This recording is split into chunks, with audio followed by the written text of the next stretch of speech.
Всем привет! Автомобили в России продолжают дорожать. По итогам 2021 года средневзвешенная цена новой машины прибавила 20%, 2022 года 24%, 2023 на 23%. В этом году прогнозируют еще 20% подорожания. Давайте посмотрим, сколько стоили знакомые модели 2 года назад и теперь. Автомобильные дилеры традиционно связывают весну с ростом продаж на рынке. Водители задумываются о смене автомобиля под новый сезон. При этом многие в последние годы откладывали покупку новой машины, как из-за подорожания, так и из-за неуверенности в будущем. В прошлом году в Ассоциации китайских автопроизводителей посчитали, что отложенный спрос на автомобили составил 1,5 миллиона единиц. Для тех водителей, которые задумывались о покупке бестселлеров, но перестали следить за ценовой политикой брендов, сравниваем цены на одни из наиболее важных для российского рынка моделей в начале 2022 года и весну этого года.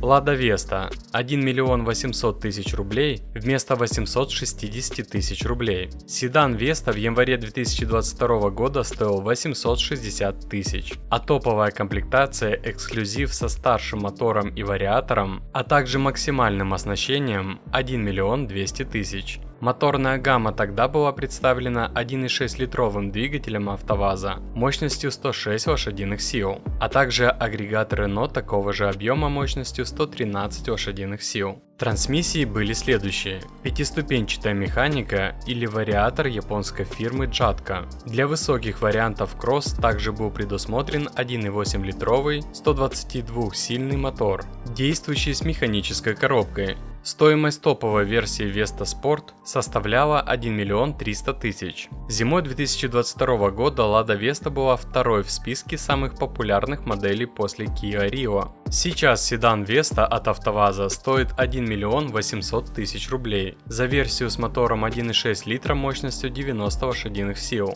и 2 миллиона 200 тысяч с мотором 1,6 литра мощностью 106 лошадиных сил. При этом пока для модели доступна только пятиступенчатая механика.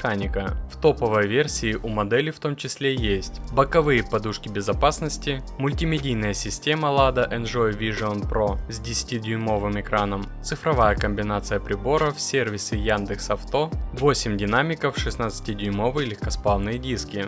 Недавно выпустили Весту с мотором 1.8 EVO и китайским вариатором. Пустая модель официально продается за 1,6 миллионов рублей, но по факту дилер ее отдает за 2 миллиона. И то эта акция продлится до конца этого месяца. В машине нет ничего, кроме кондиционера и подушки безопасности водителя. Также есть вопросы к качеству покраски Весты. Если даже на заводе лакокрасочный слой ложится неравномерно, то что сейчас можно говорить про автомобили, привезенные в Россию через 3-4 страны? Не вовремя обнаруженные проблемы с кузовом могут обойтись очень дорого. Ремонт даже самой небольшой детали кузова вместе с покраской начинается от 10 тысяч рублей и выше. Не говоря уже о том, что любой кузовной ремонт значительно снижает цену автомобиля при продаже. Отличный способ проверить состояние кузова автомобиля самостоятельно, не прибегая к помощи сторонних компаний, это измеритель толщины покрытий Car-Sys Автоподбор. Сделано в России, город Омск. Работает по черным и цветным металлам. Распознает специальную магнитную шпаклевку, а также имеет индикатор цинка. Если на автомобиль поставили неоригинальную деталь, вы об этом узнаете.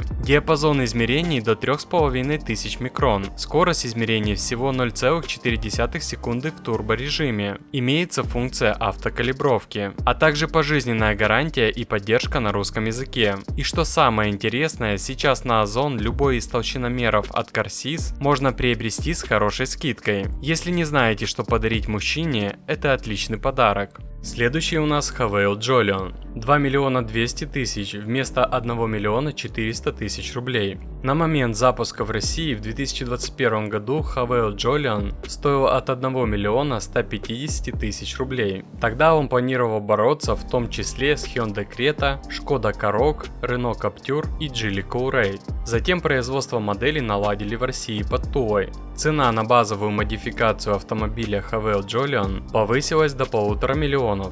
За эти деньги дилер предлагал переднеприводный кроссовер с механической трансмиссией и 143-сильным 1,5-литровым мотором. В начале 2022 года модель занимала 18 место в рейтинге самых популярных моделей в России. В феврале этого года модель пережила рестайлинг. Моторы остались прежними. В России дилеры предлагают новинку с двумя типами трансмиссии. 7-ступенчатая роботизированная коробка передач с двойным сцеплением мокрого типа и 6-ступенчатая механика. Сейчас автомобиль стоит от 2,2 миллионов рублей. Следующим рассмотрим Chery Tiggo 7 Pro. 2 миллиона 600 тысяч вместо 1 миллиона 600 тысяч. В январе 2022 года большой кроссовер Chery Tiggo 7 Pro стоил 1 миллион 600 тысяч. Модель была 21-й среди бестселлеров в России. В 2023 году в России начали поступать уже обновленные Chery Tiggo 7 Pro, которые получили приставку Max в названии.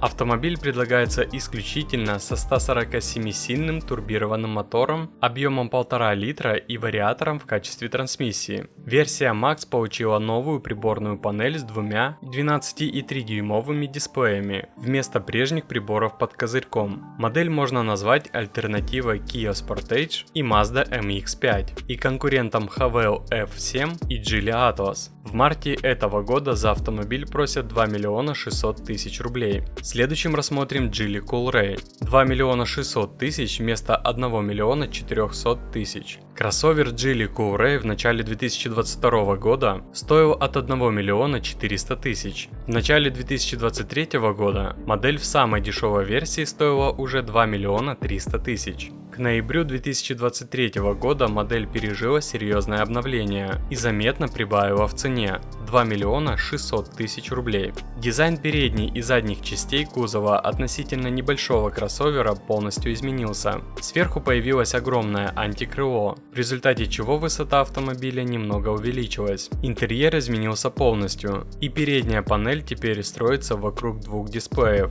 Автомобиль предлагается со 147-сильным турбированным мотором, объемом 1,5 литра и 7-ступенчатой роботизированной коробкой передач. В марте этого года за автомобиль в новой версии просят от 2 миллионов 600 тысяч рублей. А вы помните, сколько стоила Гранта в 2021 году? Пишите в комментариях.